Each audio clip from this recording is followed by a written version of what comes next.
lies your guilt. The waning moon.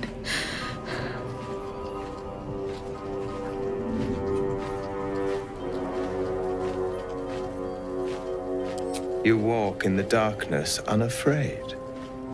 How curious.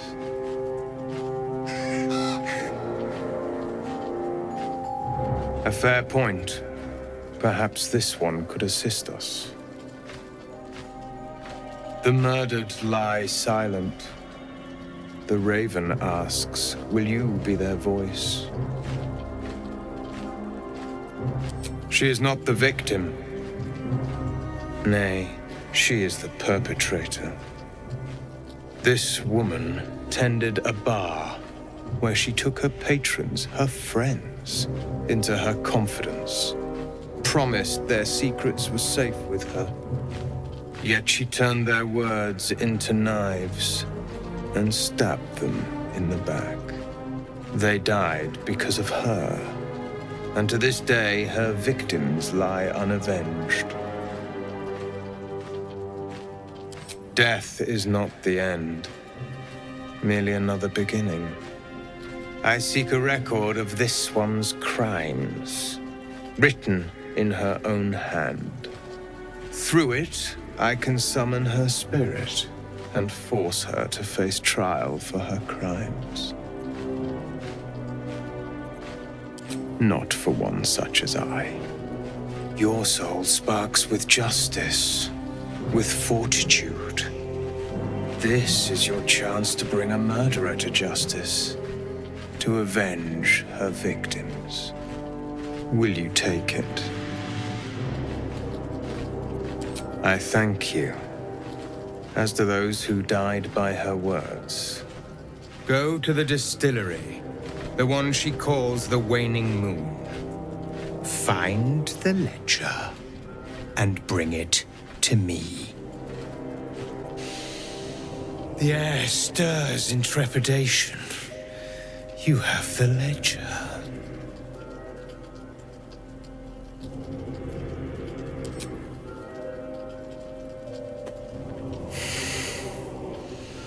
We have it. Her lies, her guilt. Madeline reported her friends to a dark justiciar and fled when they were butchered. Well, she flees no more. I will be the conduit for Madeline's spirit.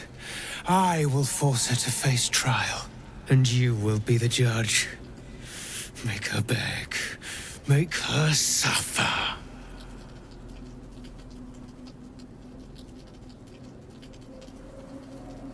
Careful, for a serpent in life is a serpent in death.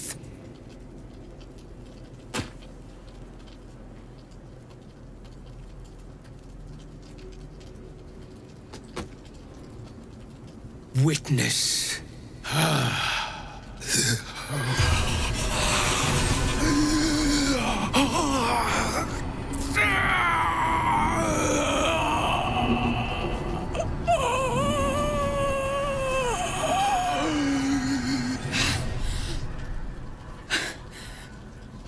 You.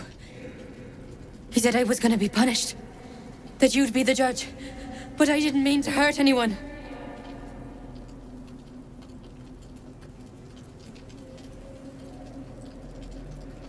I said it didn't mean nothing. That Ben and Mark were just drunk and whining. The Dark Justiciar promised she was gonna chat with him. She promised!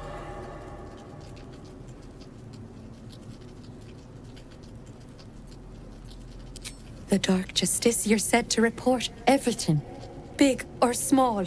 She ain't the type you say no to. She gave him a dagger each and told him to press it against their stomachs on the count of 3, to start stabbing and not stop till she said so. She never said stop.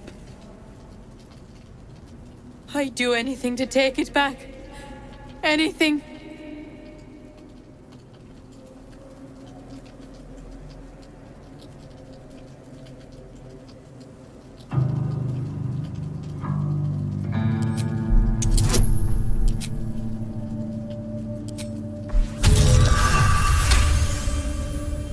What I did was wrong, and I won't ever forgive myself.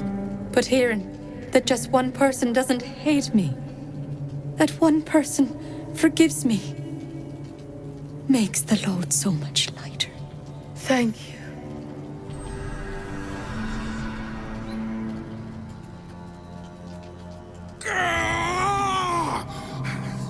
You were supposed to make her suffer, not forgive her!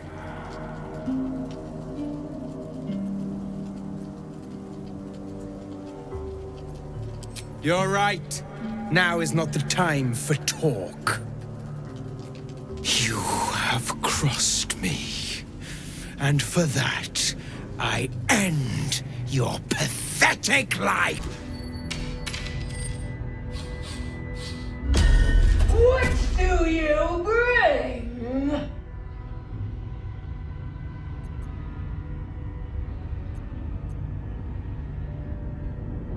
I require good.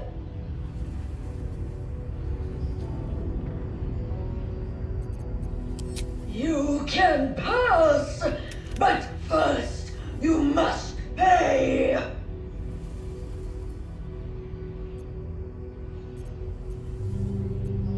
No! No! No! You must pay! If you cannot pay, you cannot pass! Gold! Gold! Gold! You did it. Catherick Thorm is no more. The Shadow's grip is broken. Soon, the land shall heal.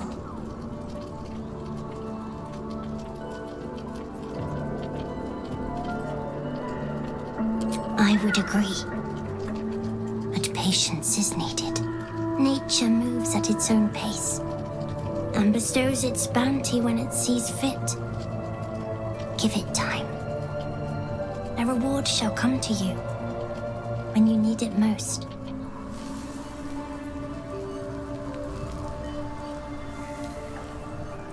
It is time we spoke about your heritage. There's a debt I must repay.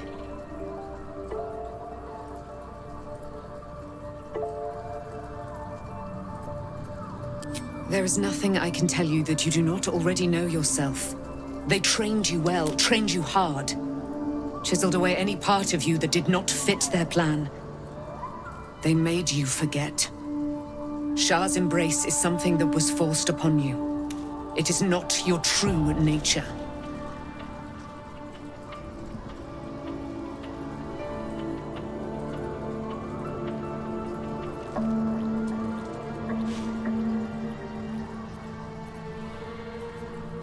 Of course I am. And I can prove it. When you freed me from the Shadowfell, you severed a bond between me and that dog, Thorm. A bond of pain, his inflicted on me. When I laid eyes on you, I sensed a similar bond. You, tethered to two others someplace distant. Let me help you remember, so there will be no doubt. A memory appears at the forefront of your mind.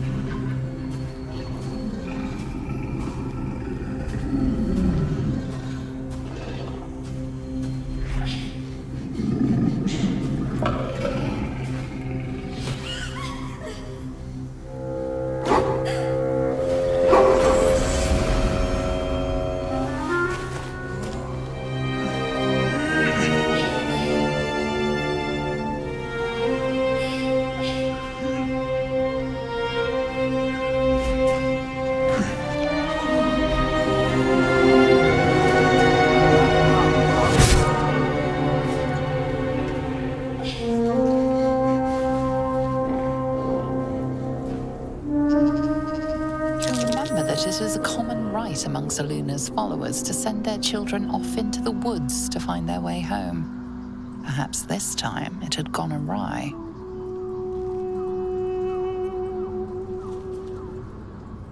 Your parents both followed the Moon Maiden. I could sense their faith, even in a brief glimpse of the past. It is a tragedy that the Moon Maiden's right was perverted by Shah. Your future was stolen from you. The elf you saw was your father. You tried to stop them, but failed.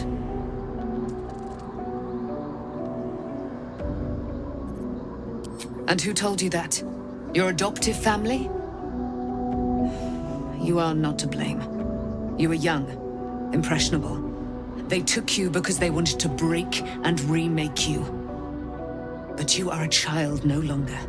You are a woman, one who knows what must be done.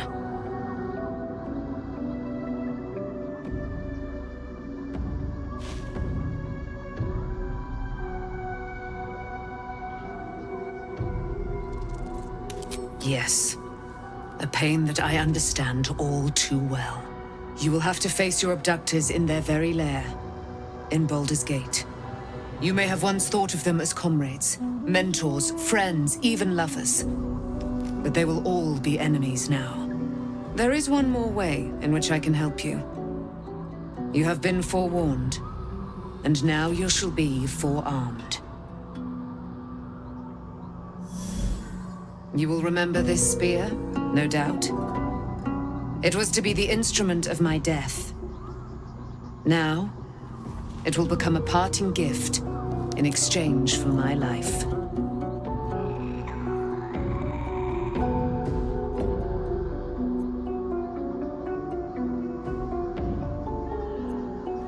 For her purposes, perhaps. Shah is quick to discard whatever she has no use for. I think you know that well enough. I felt the spear call to me as I took flight. Whatever Shah calls her own, Selûne has equal claim to. They are one and the same. Their power is matched and mirrored. Take it. You will need it. But what you do with it, that will be up to you. Same as before.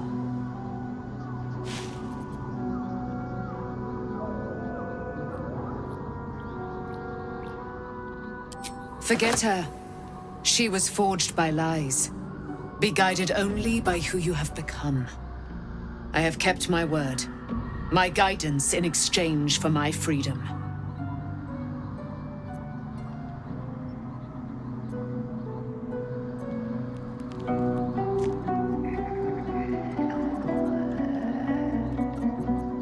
We are. Good fortune on your road ahead. It will not be easy, but it will certainly be enlightening. One last thing. Your parents have been in the hands of Shah's followers for some 40 years. It must take tremendous will for mortals to hold out that long. See that their sacrifices are not in vain. Allow the Moon Maiden to guide you at last. She speaks pure heresy. Or so you would have once thought.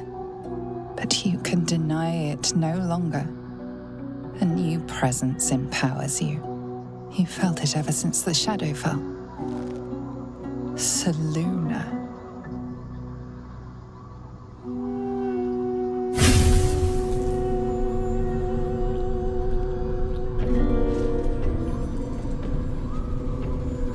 Pain surges from the wound on your hand. But no memory comes with it. No lesson. Just agony. Shah toys with you still. What a spiteful creature she is. This will not stop until you take action. Take action, yes, but freeing your parents will take time. Perhaps there is something more immediate you can do. Something symbolic to put Shah behind you for good.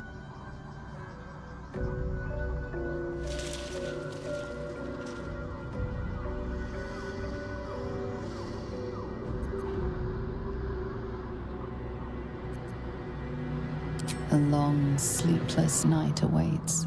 But come dawn, you will have reclaimed a little piece of yourself. The curse has been lifted. The land's cleansed of the shadows.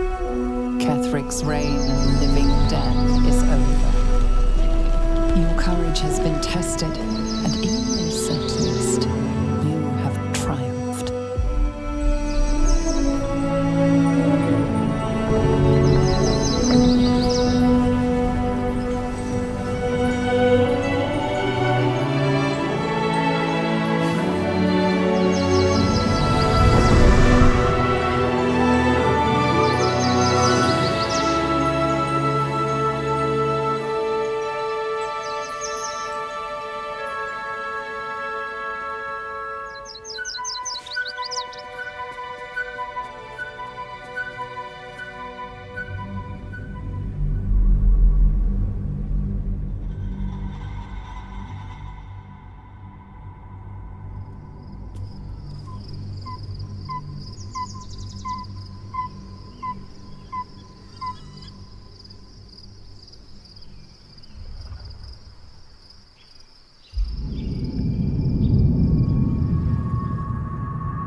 Sergeant, if you are here, I presume Wern's Rock is secure, and preparations for my inauguration are complete. No, Lord Gortash.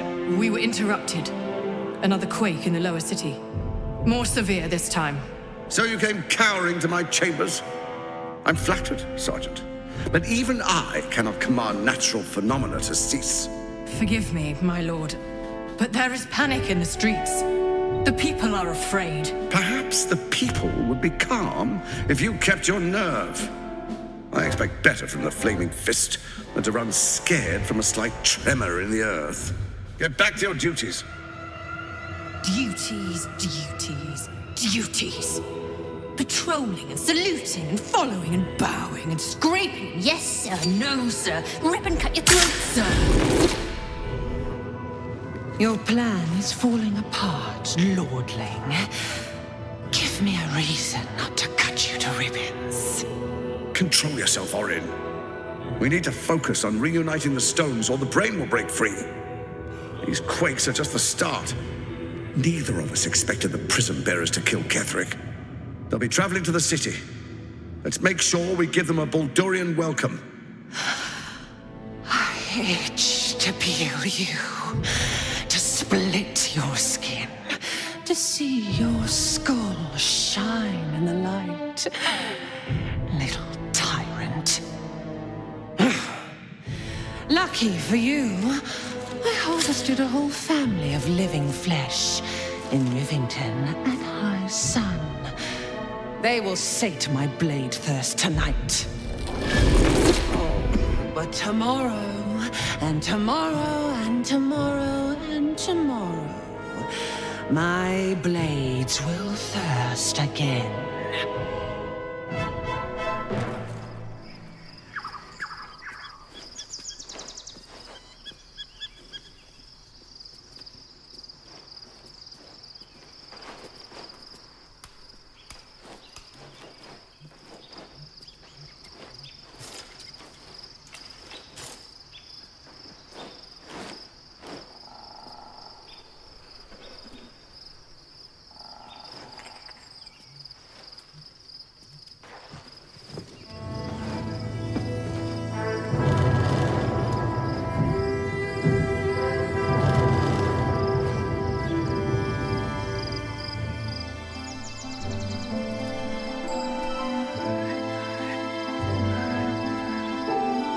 Beyond the campsite, the city waits in uneasy silence, one sleep away.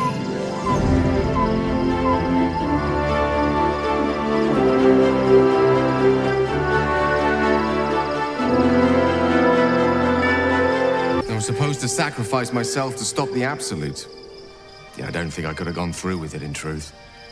And I'm glad that I didn't, given what has come to light.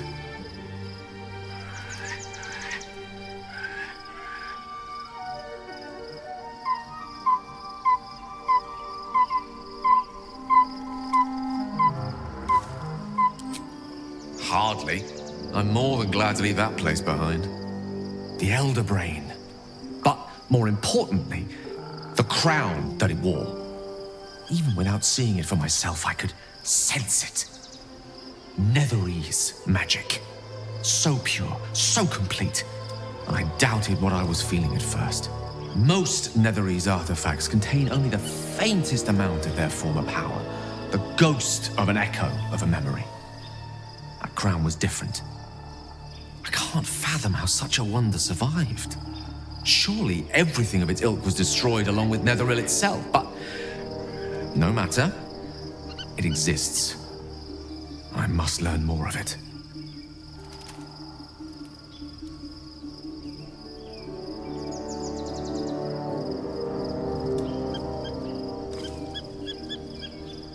That crown sits on a gargantuan elder brain bent on destroying us and everything we hold dear. Understanding its true nature might unlock the means of our victory.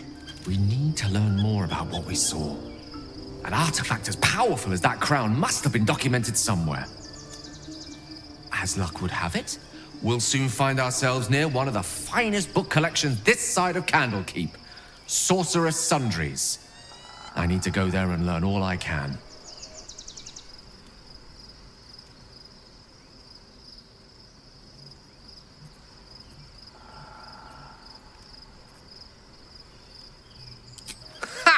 Sorcerer's Sundries is no mere trading post. It's been serving the arcane community for centuries. Their collection of rare tomes is unparalleled. Netherese texts are hardly commonplace, but I'm certain they'll have one or two stashed away. You'll have to forgive my eagerness, but if my suspicions prove to hold water, this could be the answer to all our problems. There's no shadowed in name, but no longer in spirit. I'd be delighted, though someone else will back in the thick. The events of the last days weigh heavily upon you. Sleep's rest is slow to come to one whose mind is so full. The Absolute is not a god, but an elder brain controlled by the chosen of the Dead Three. They mean to use it to take control of the Sword Coast. All who carry the tadpole are governed by the brain, and by extension the chosen. It will take but one order to transform them into an army of mind flayers. This would have been your fate too, were it not for the Dream Visitor's protection. With her help, you have uncovered the cult for what it really is. A plan of conquest orchestrated by the gods of death themselves. Together, you have the power to thwart the Dead Three. If you follow this path to its end, the Elder Brain will not answer to the Chosen. It will answer to you. Lady Shah sent you on this mission. Did she know that this is where it would lead? And when you complete it, what will you do then? Will you liberate the true souls from their parasites and their religious delusions? Or will you use the power you gain for your own purposes?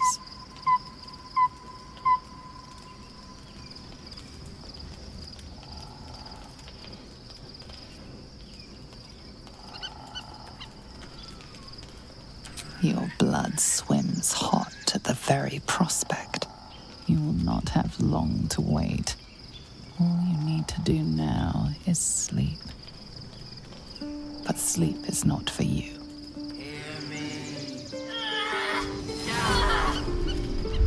The reckoning is upon us! The city thirsts for domination. March!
and not a mind reader should be all the proof you need.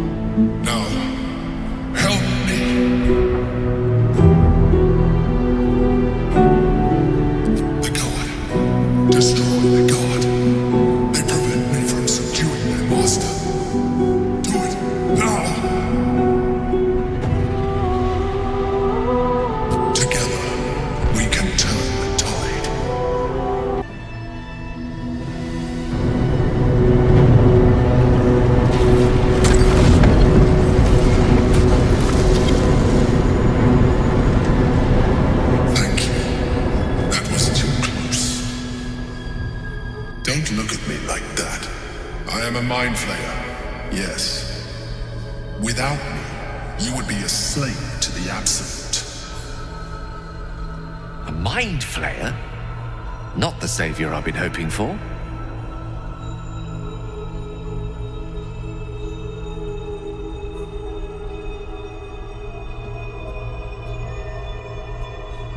It was necessary.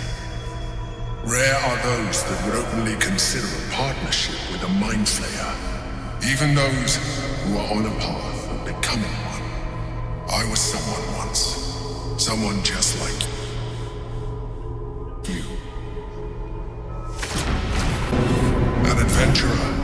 I came from Baldur's Gate, though I was never one to be constrained by circumstance. I longed for more. That longing brought me to Moonrise Towers on a search for treasure. To a colony of mind flayers who called me, changed me into what I am now.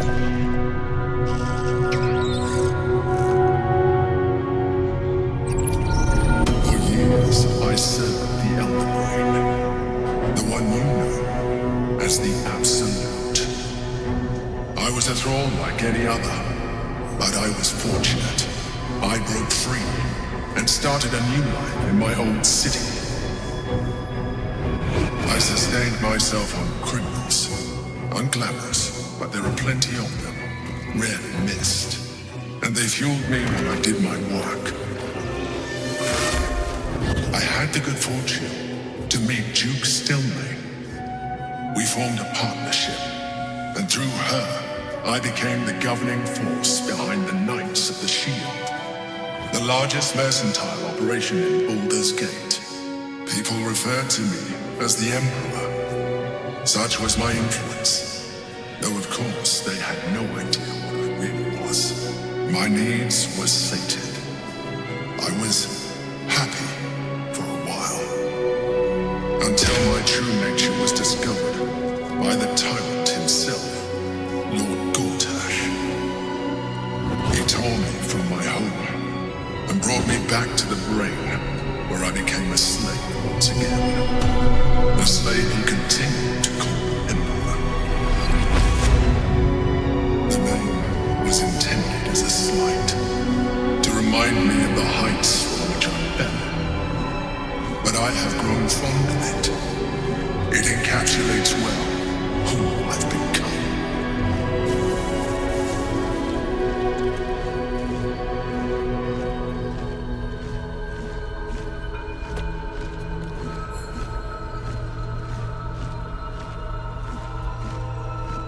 Prince Orpheus, son of the first leader of the Githyanki. His power has been the source of your continued protection against the voice of the Absolute. The power to disrupt hive mind communication. It is the same power that enabled Orpheus' mother to bring about the fall of the Elythian Empire eons ago. A power she passed on to him, and that I never reached for.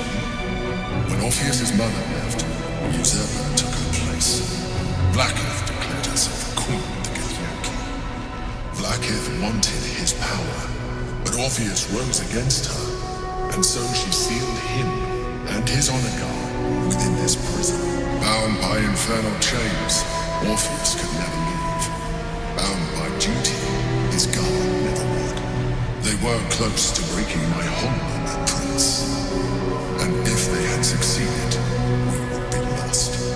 I am relieved you have embraced your potential enough that you could help me eliminate them. Alone, Orpheus will be much easier to control.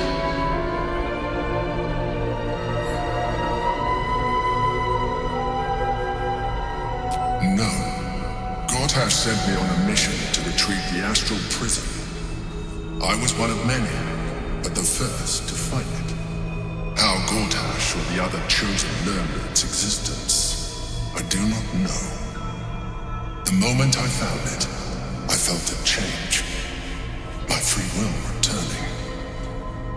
I followed the feeling inside and found Orpheus. I realized what the prison was for. Containment. While my body was within the prison's bounds, my mind was free. I could resist the Elder Brain, the Chosen. Better yet, I could plan to overthrow them. All I needed to do was subdue Orpheus and find allies in the outer world. You.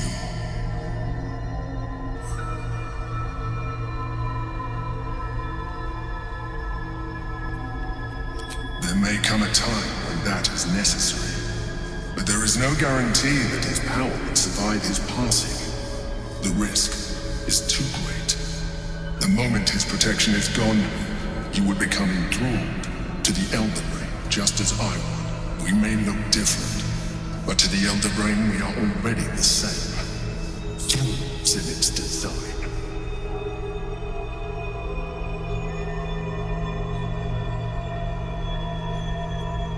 You are already more illithid than you realize.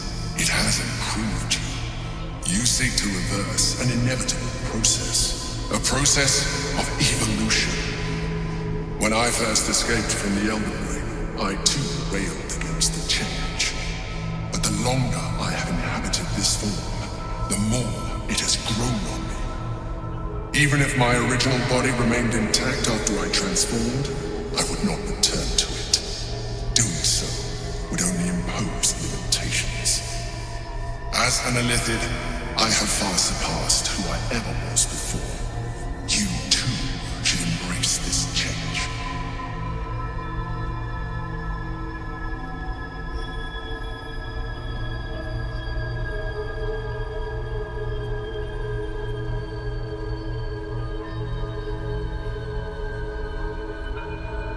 I believe we'll have a better chance of defeating the Elder Brain if you embrace your latent illithid potential. I've been studying you for a while now. I believe I can trigger the next stage of your tadpole's life cycle while continuing to preserve your independence. You have seen what I can do. Imagine yourself with the same strength, the same intelligence, the same devastating beauty. If you let me, I can evolve you.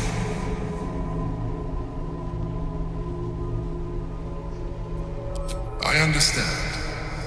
Let us hope then that your present self will be sufficient to deal with 3 gods of death and a giant magically enhanced Elder Brain. But in case you change your mind...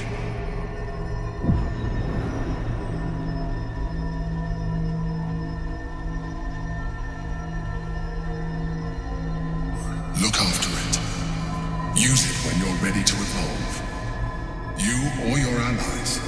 It has vitality enough for you all. But we mustn't lose focus. We need to resume our journey. You heard the Chosen. The Brain has gone to the city, and the army marches to follow. We must not let them reach it. We must find the Brain and bring it under our control. Your parasite communes with Lae'zel's. Her heart races as she learns of the events inside the astral prism. Orpheus, Gith's only son. He lives. The tainted blood of the mother. The traitor prince. The Laxarai. He sought Vlakith's head in a Geich ploy for her throne. Listen close. The Emperor spoke only in half-truths. For you to know the tale of Orpheus, you must know the tale of Gith and of Vlakith. Long ago, when we rose up against our Geich slavers, Mother Gith made for the Hells to secure an alliance with the Archdevil Tiamat. Tiamat gifted the Githyanki our red dragons.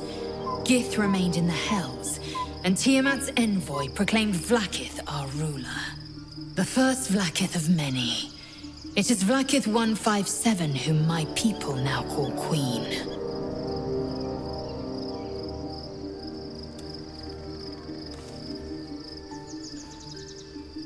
Yes.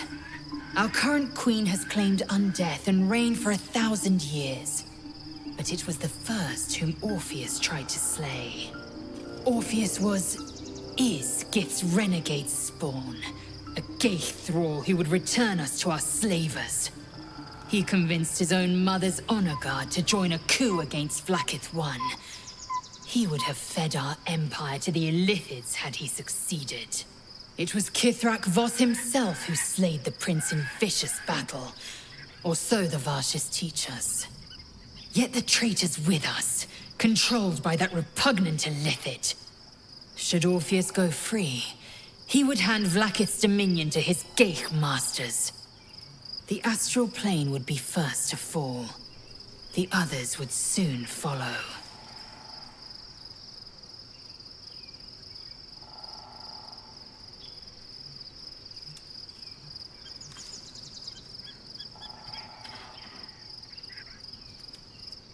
Orpheus is not Githyanki. He is a Geich puppet cloaked in Githyanki's skin, and the most powerful mind master known to my people. One word from his scheming lips and the people would doubt. 2 words and they would rage. 3 words and they would bow to the false prince. The Githyanki would be slaves once more, and one by one, the plains would fall to the Geich.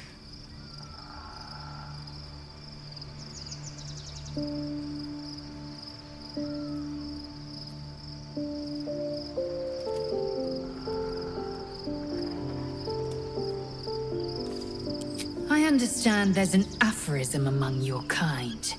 One of my cousins at Kresh Kalir uttered it, and I damned near sliced out her tongue for it. Let bygones be bygones. The Githyanki teach a different maxim. The sheathed blade remains just as sharp. What do you think of it, Shadowheart?